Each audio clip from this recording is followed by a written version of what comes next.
আজ এমন গান গাও যাতে সবার মনের প্রদীপ জ্বলে ওঠে।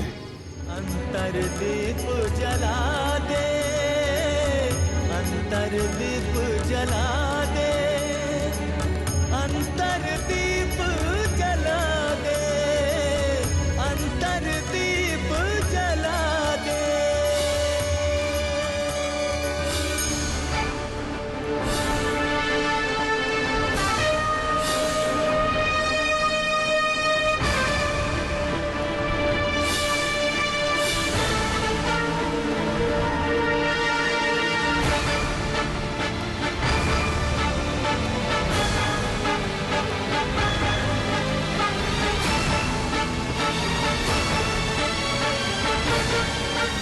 মহারাজ সভায় আসছেন।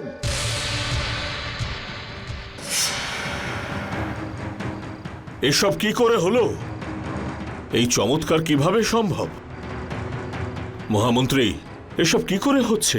মহারাজ, আমার নিজের চোখকে বিশ্বাস হচ্ছে না।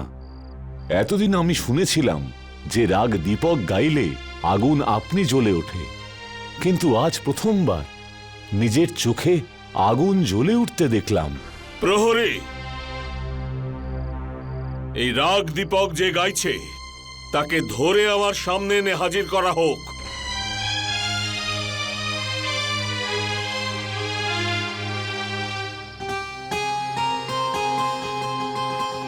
ভাই গিরিধর, তুমি আমার মুখ চেয়ে এত কম সময় তেলের ব্যবস্থা করে দিলে, তাই তোমাকে অনেক অনেক ধন্যবাদ। আরে দাদা, ধন্যবাদ দিতে চাইলে এই ভীমাকেই দিন। এ তো পুরো রাত্রির জেগে আপনার জন্য তেল পিষিয়েছে। না না, আমাকে লজ্জিত করবেন না। আমি কেবলমাত্র আমার কাজটাই করেছি। আমি তো তোমার মধুর সঙ্গীতের জন্য ধন্যবাদ দিতে চাই। অন্যের মনের গভীরতাকে সেই ছুঁতে পারে যে নিজের মনের গভীরতা ছুঁয়েছে। তোমার সঙ্গীত শুনে আমি ধন্য হয়ে গেছি ভীমা।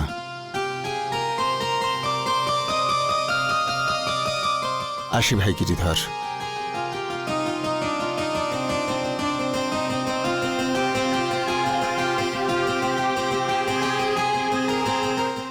না চল ভাই।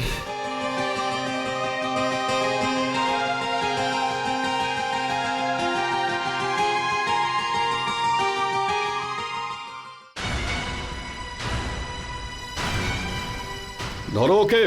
আরে আরে আপনারা এখানে কেন? তুমি কি জানো না যে এই রাজ্যে গান গাওয়া অপরাধ? আর এই দুঃসাহস তুমি কি করে করলে? গান? না না, এখানে কেউ গান গায়নি। মনে হচ্ছে আপনাদের কোনো ভুল হচ্ছে। যা কিছু বলার তুমি মহারাজের সামনে গিয়ে বলবে। নিয়ে চলো একে। দাঁড়াও, গান আমি গাইছিলাম। যদি নিয়ে যেতেই হয় আমাকে নিয়ে চলো। তাহলে একেই বন্দি করে নাও, চলো। না না না না না ভাই, আমার কথাটা শুনুন ভাই। এ তো প্রতিবন্ধী ভাই, একে ছেড়ে দিন।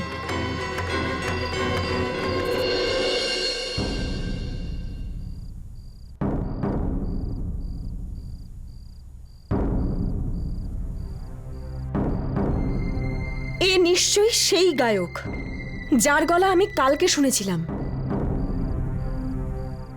আজকে একে আমি শুলে চড়িয়েই ছাড়বো। আপনি এত রেগে যাচ্ছেন কেন রাজকুমারী? কিন্তু সঙ্গীত তো ভালোবাসার একটা বিশেষ অভিব্যক্তি, তাই না? নাম নেবে না ভালোবাসার। ভালোবাসা মিথ্যে, সম্পূর্ণ মিথ্যে। ভালোবাসা নামক কোনো বস্তু হয় না। আর যার কোনো অস্তিত্বই নেই তার সাথে সম্পর্কিত সবকিছু মিথ্যে। সঙ্গীত শিল্পকলা নয়, পাপ একটা। আর আমার রাজ্যে এই পাপের জন্য বিন্দু মাত্র স্থান নেই। রাজকুমারী জয় হোক। বলো দাসী, কি সংবাদ এনেছো? রাজকুমারী গায়ক ধরা পড়েছে। কি? ও একজন পঙ্গু। ওর হাত পা একেবারেই কাজ করে না। সৈনিক ওকে রাজদরবারে নিয়ে এসেছে। রাজকুমারী!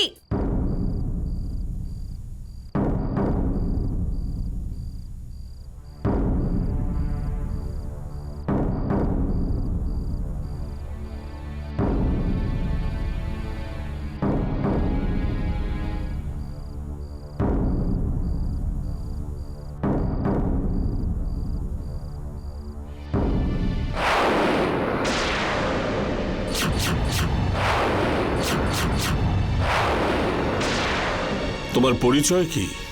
কোথায় থাকো? মহারাজ, আমার নাম ভীমা। আমি কসৌটি গ্রামে গিরিধর কাকার বাড়িতে থাকি। তুমি তো সেই ব্যক্তি যে সেদিন রাতেও গান গাইছিলে। হ্যাঁ রাজকুমারী। আর আমি তোমাকে বলেছিলাম যে আমাদের রাজ্যে গান গাওয়া অপরাধ, তাও তুমি গান গেয়েছো।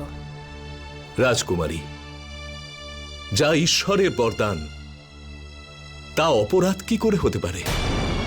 আমাদের রাজ্যে ভালোবাসাকে মিথ্যে গণ্য করা হয়, আর গানের সাথে ভালোবাসার সম্পর্ক রয়েছে। সেই জন্য এটাও পাপ, আর এর শাস্তি তুমি অবশ্যই পাবে।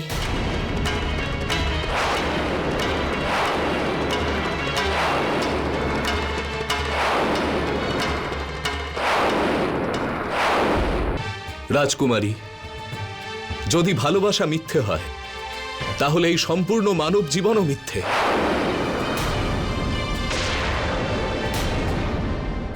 কারণ জীবন ভালোবাসারই অপর নাম।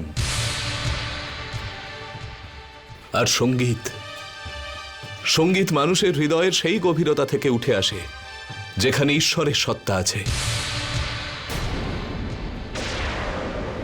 সেখানে আপনার রাজ্যের সত্তা চলে না। সঙ্গীত তো মানুষকে দেওয়া ঈশ্বরের এক অপূর্ব আশীর্বাদ। আমি হয়তো আপনার দরবারে অপরাধী হতে পারি,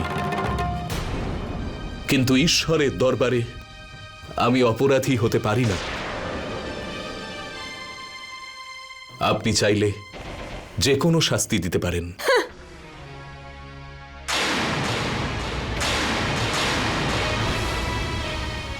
আমি তোমায় কি শাস্তি দেব? তুমি তো নিজেই তোমার কর্মফল ভোগ করছো।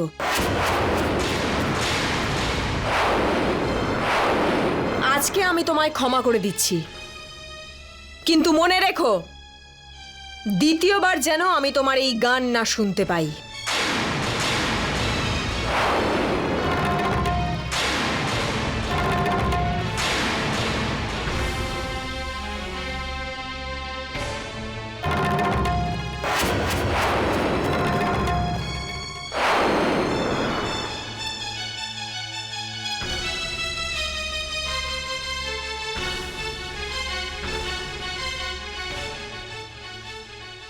দেখো, তুমি আমার মেয়ের কথায় কিছু মনে করো না বাবা।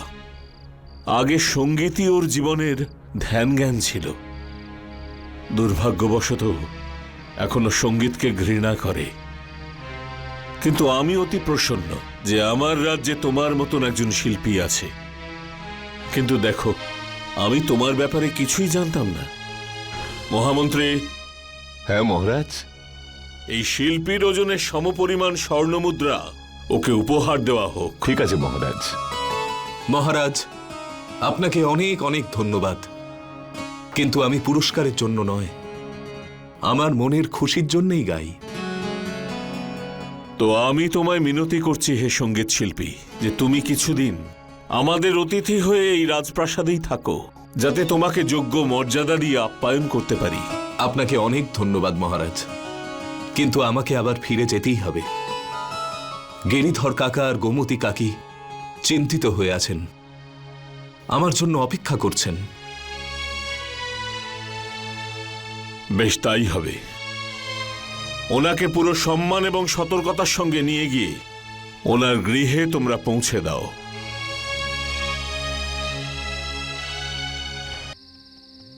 কৃষ্ণার বাবা, কিছু একটা করো, যেভাবেই হোক আমার কাছে ভীমাকে এনে দাও। আমি আর কি করব? 5 বার তো গেলাম, পাহারাদারেরও তো রাজমহলে যেতেই দিল না। এখন আমি আর কি করব? আর একবার গিয়ে দেখো না। গোমতী কাকি, আপনি এত চিন্তিত হয়ে আছেন কেন? আরে ভীমা, ভীমা বাবা, এসো এসো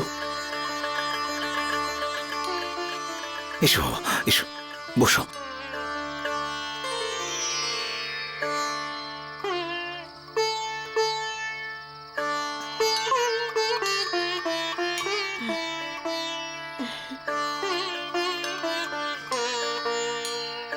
তুই জানিস না ভীমা, আমার এক পুত্রকে আমি আগেই হারিয়েছি, দ্বিতীয়বার তোকে আর হারাতে চাই না। আচ্ছা বাবা, এটা তো বলো, ওখানে কি হয়েছিল? মহারাজ তোমাকে কি বলল? আমাকে উনি বললেন ভালোবাসা মিথ্যে, আর যেহেতু সঙ্গীত ভালোবাসা দ্বারা নির্মিত তাই পাপ। আচ্ছা, এটা কোনো কথা হলো? বলে দিল যে সঙ্গীত মিথ্যে। তো তারপরে তুমি কি বললে? আমিও আমার মনের কথা বললাম কাকা। যদি সঙ্গীত মিথ্যে হয় তাহলে আমি পাপী হলেও ভালো, আমার পুণ্যের কোনো প্রয়োজন নেই। কি? তুমি এই কথা বললে? আর উনি তোমাকে ছেড়ে দিলেন? ছাড়তেই হলো কাকা, আমার মনের কথা ওনার হৃদয় স্পর্শ করেছে। আজ দীপাবলির দিন ভগবান আমাদের কথা শুনেছেন, না হলে আমাদের বাড়িতে একটা প্রদীপও জ্বলতো না। আজ সারা উজ্জয়িনী নিশ্চয়ই প্রদীপের আলোয় ঝলমল করছে, আর মহারানী আমার পথ চেয়ে আছেন।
ভীমা, এই প্রদীপ তোর নামে জ্বালিয়েছি, তুই এর আশীর্বাদ লে।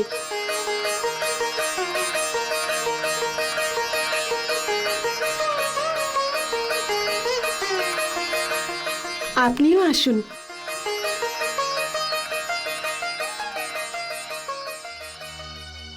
মহারানী, আমি আপনাকে কিছু দিতে তো পারলাম না, শুধু ঈশ্বরের কাছে প্রার্থনা করি যদি আমার জীবনে আর একটুও খুশি থাকে তা যেন আপনার। রাজকুমারী, যদি ভালোবাসা মিথ্যে হয় তাহলে এই সম্পূর্ণ মানব জীবনও মিথ্যে, কারণ জীবন ভালোবাসারই অপর নাম।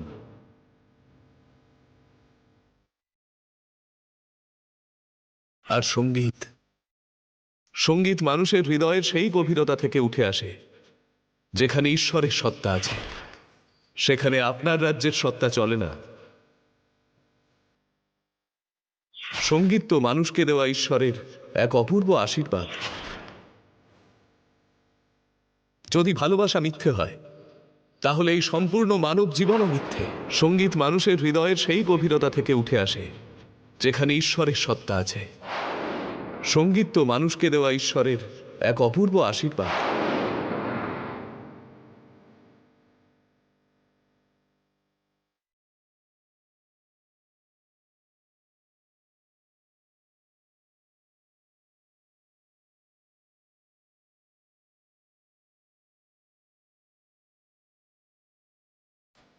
মিথ্যে বলেছিলে তুমি। রাজকুমারী, আপনি? তুমি মিথ্যে কথা বলেছিলে। সঙ্গীত মিথ্যে, ভালোবাসা মিথ্যে, সবকিছু মিথ্যে। আর যা তুমি সঙ্গীত আর ভালোবাসার সম্পর্কে বলছিলে না, তা শুধুই শব্দ, যা নিরীহ মানুষদের শুধু বোকা বানানো হয়। রাজকুমারী, আমি আপনার কথা বলতে পারবো না, কিন্তু আমার কাছে সঙ্গীত হলো সেই অমৃত যা আমার ভেতরের সমস্ত যন্ত্রণাকে মুছে দিয়েছে। আর ভালোবাসা সেই গঙ্গোত্রী যাতে ডুবে আমি আবার দ্বিতীয়বার বাঁচতে শিখেছি। আমি তা মানি না। আমায় ভালোবাসার নামে শুধু আঘাত আর ঠকানো হয়েছে। রাজকুমারী, মানুষ মিথ্যে হতে পারে, কিন্তু ভালোবাসা ভালোবাসা মিথ্যে হয় না। আপনি যে ঠকেছেন তা একজন মিথ্যে মানুষের জন্য, ভালোবাসার জন্য নয়।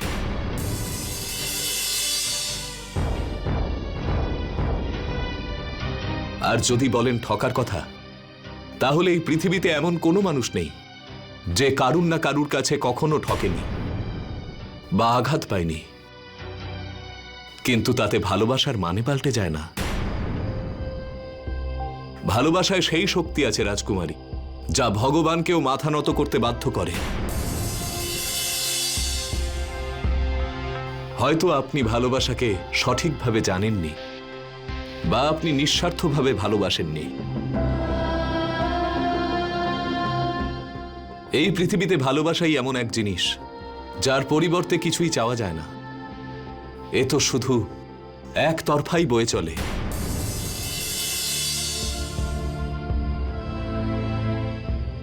ভালোবাসা আপনা আপনি একজনকে অপরের সঙ্গে মিলিয়ে দেয়। ভালোবাসায় মানুষ চিরকালের মতো সম্পর্কের বন্ধনে বাঁধা পড়ে।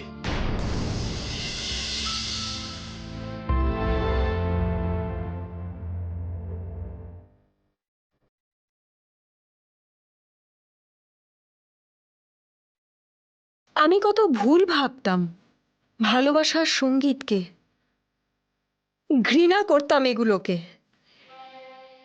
কিন্তু আজকে আজকে আপনি আমার ভুলটা ধরিয়ে দিয়েছেন।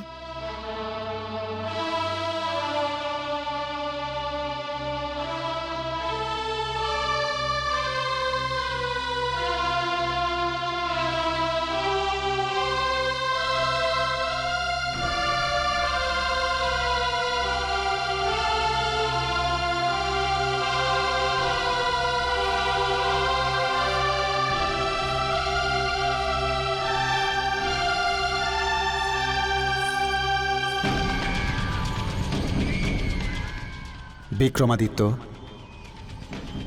এখন তুমি প্রেমের সঠিক অর্থ বুঝতে পেরেছ। এখন তুমি আর বিক্রমাদিত্য নয়, প্রেমের প্রতিমূর্তি হয়ে উঠেছ। কারণ তোমার মন আজ প্রেমে পরিপূর্ণ।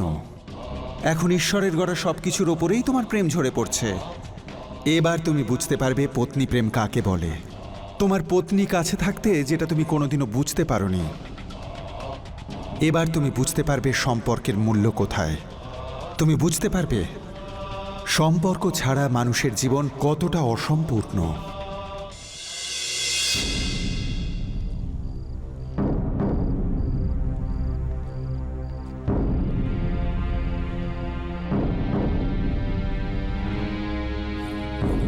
মহারাজ, আমি আপনার জন্য একটা সুখবর এনেছি। আমার তো বিশ্বাসই হচ্ছে না যে এমনটাও হতে পারে। কিন্তু মহারানী, হয়েছেটা কি? দামন,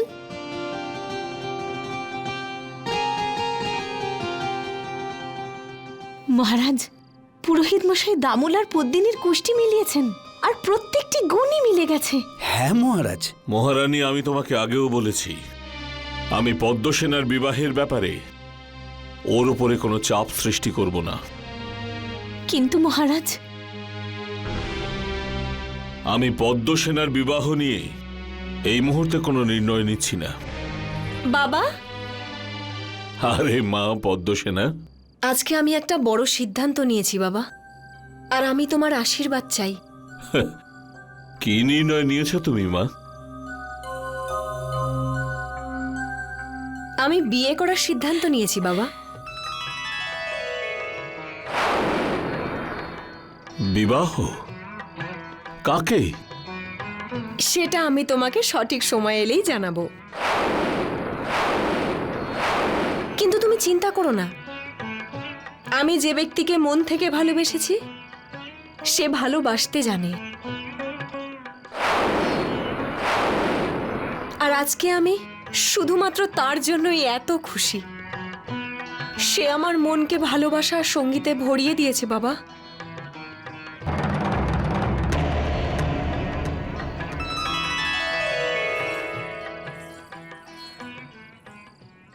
কে হতে পারে এই মূর্খ মেয়েটা? আমার সমস্ত পরিকল্পনা ভেস্তে দেবার আগেই পুরো বিষয়টা জানতে হবে। কে সে? যে আরো একবার আমায় সিংহাসন দখল করতে বাধা দিচ্ছে।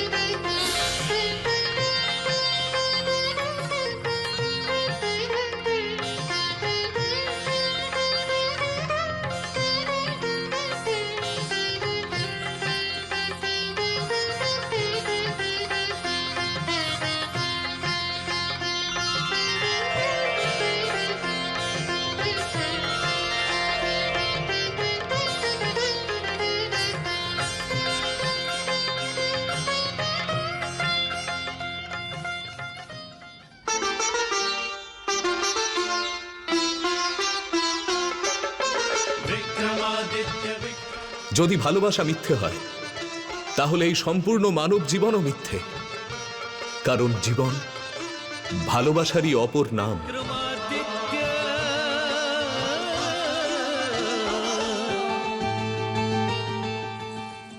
খুব খুশি মনে হচ্ছে পদ্মসেনা, কি ব্যাপার?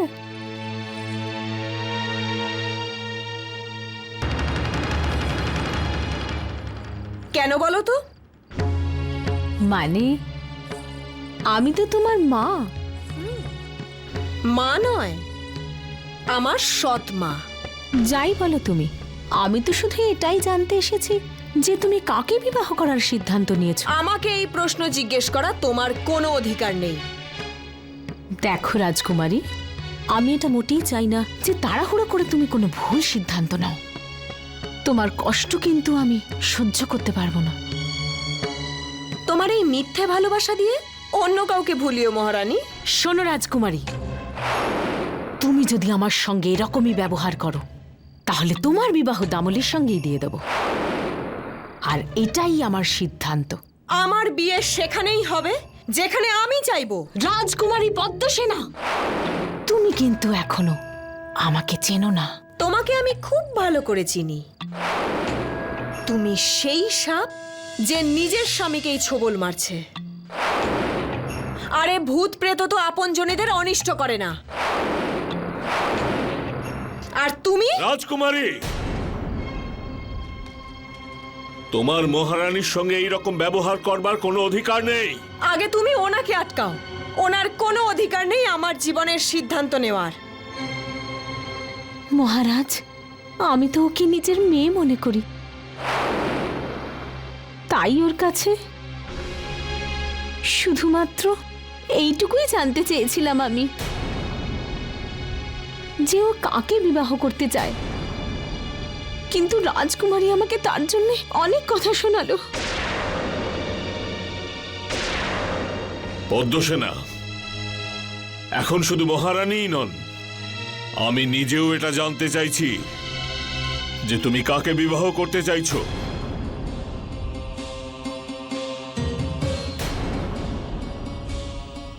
কাকে?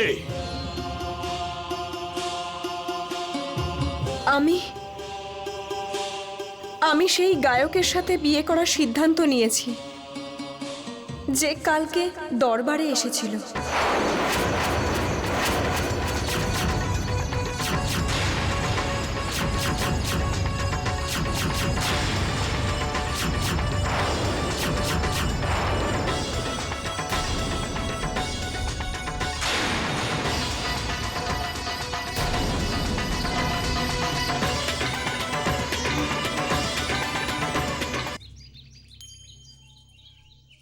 গোমতী কাকি, কি হয়েছে আমাকে বলুন।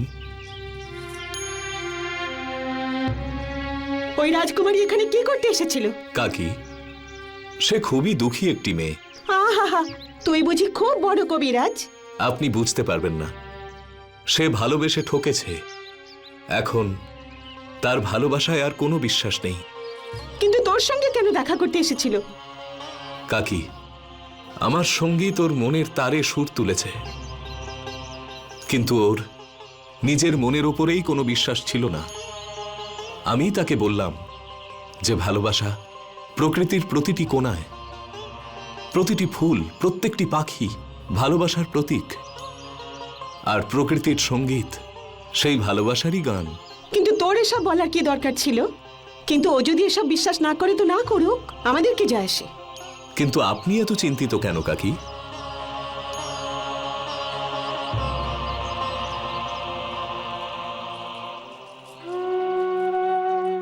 তুই এই রাজমহলের লোকেদের চিনিস না ভীমা।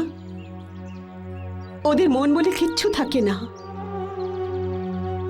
আমি আমার এক ছেলেকে আগেই হারিয়েছি এই রাজমহলের লোকেদের জন্য। সৈনিক ছিল ও। আমি আমার দ্বিতীয় ছেলেকে আর হারাতে চাই না। কাকি, আপনি চিন্তা করবেন না। আপনার এই ছেলে কোথাও যাবে না।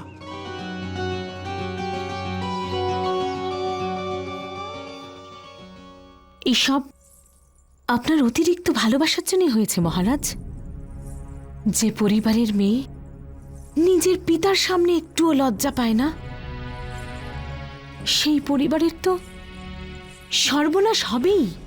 মহারানী, মহারানী, আমি তো কিছু বুঝতেই পারছি না যে কি করা উচিত। ভাবনা চিন্তার সময় চলে গেছে মহারাজ। এখন সিদ্ধান্ত নিতে হবে। আপনি রাজকুমারীকে আদেশ দিন যেন ও দামলকে বিবাহ করে। ও আমার কথা শুনবে না মহারানী। তাহলে ঠিক আছে, এবার আপনি সেটাই করবেন যেটা আমি বলবো। তুমি যেটা ভালো বুঝবে সেটাই করো।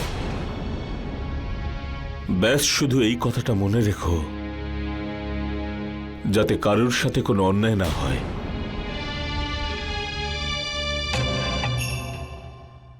মহারাজ, আমার যা চাই সেটা লাভ করতে গেলে কাউকে তো মরতেই হবে। দামল, হ্যাঁ পিসি। এই মুহূর্তে কিছু সৈনিককে নিয়ে যাও আর গিয়ে ওই শিল্পীকে মেরে ফেলো। মেরে ফেলবো?